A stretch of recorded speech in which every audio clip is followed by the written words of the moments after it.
there's some long-term economic downsides to relying on tariffs for your income?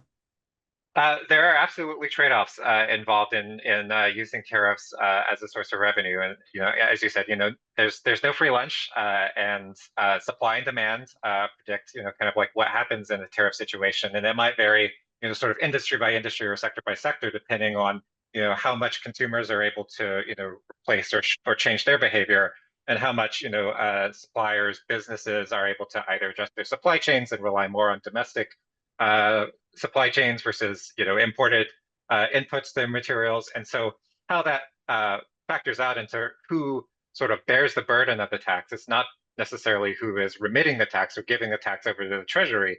It's how does the price of goods, imported goods change?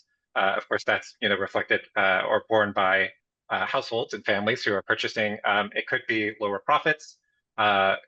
For businesses, or it could be reduced hiring, and so there's some of the burden shifted on workers, and so it's really going to depend.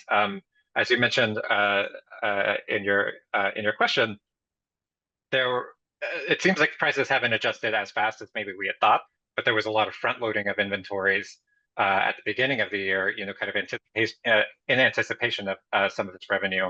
But as those inventories wind down, as these tariffs are really starting to take effect, I think maybe in the months ahead, we'll start to see more just who could bear the burden of these tariffs.